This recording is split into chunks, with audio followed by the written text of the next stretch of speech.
आज हम बात करेंगे पैनक्रेटाइटिस की। सबसे पहले बात करते हैं हम इंट्रोडक्शन की। Pancreas is a large gland behind the stomach and close डिडोनियम।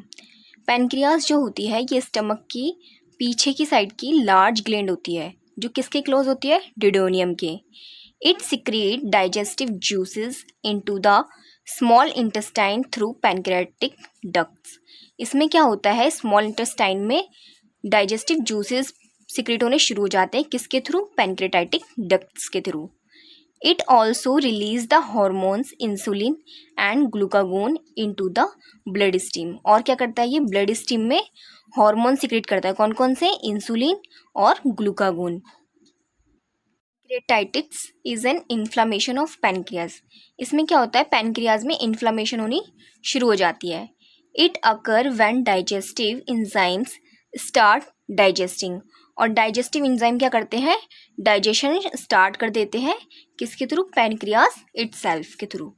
It can be a acute और क्रॉनिक। ये दो टाइप्स के होते हैं, कौन कौन से, एक्यूट और chronic. And can be a lead to severe complication. और ये क्या कॉज करते हैं, सीवियर कॉम्प्लिकेशन कॉज करते हैं। हम बात करेंगे डेफिनेशन की। जैसा अभी हमने थोड़ी देर पहले बताया था, an inflammation of pancreas is called pancreatitis. जब पैनक्रियाज में इन्फ्लामेशन होनी स्टार्ट हो जाती है उसी को क्या कहते हैं हम, पैनक्रेटाइटिस। हम बात करेंगे टाइप्स की। It is of two types. ये दो टाइप्स के होते हैं, कौन कौन से, एक्यूट पैनक्रेटाइटिस और क्रॉनिक पैनक्रेटाइटिस।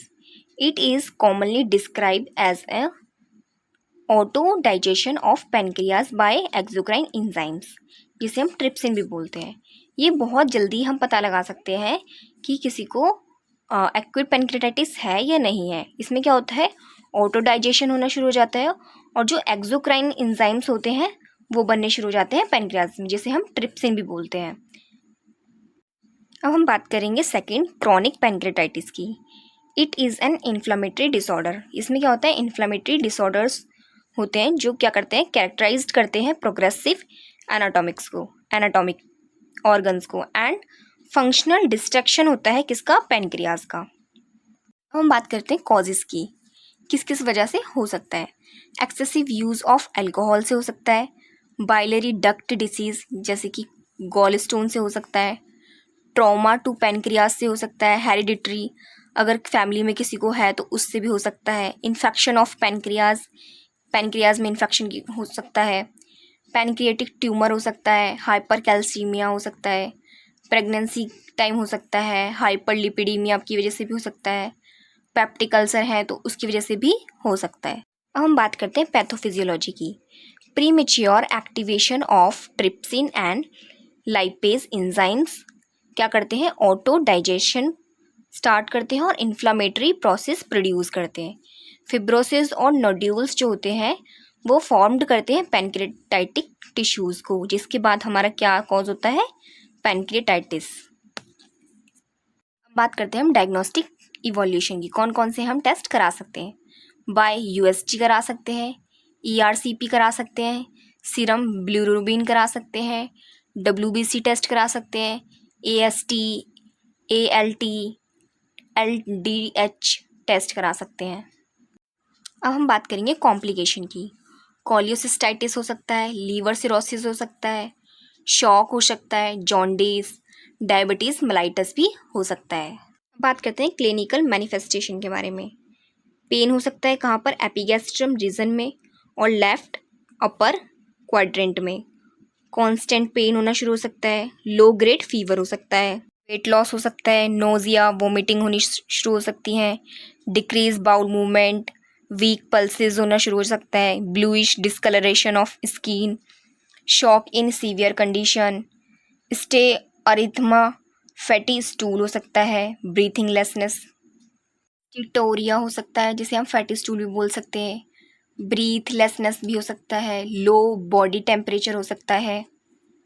हम बात करते हैं according to this two type of sign occurs. दो टाइप्स के साइन होते हैं, कौन कौन से, क्लूनेंस साइन जिसमें क्या होता है, प्री अम्ब्रेकल रीजन में डिस्कलरेशन होना शुरू हो जाता है जिसे क्या कहते हैं हम, क्यूलेन sign.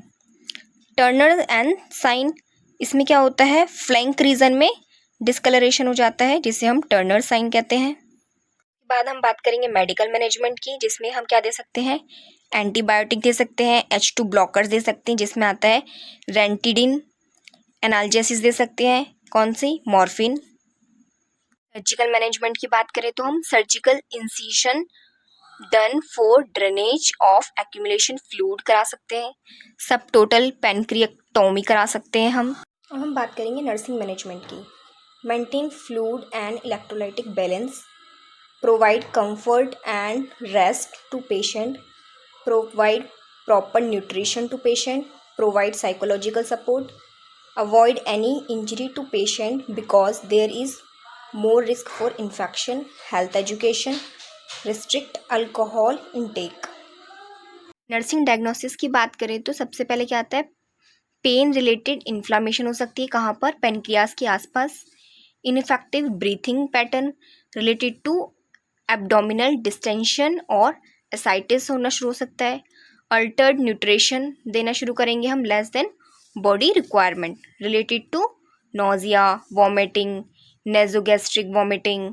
Risk for injury related to malfunction of pancreatic drains.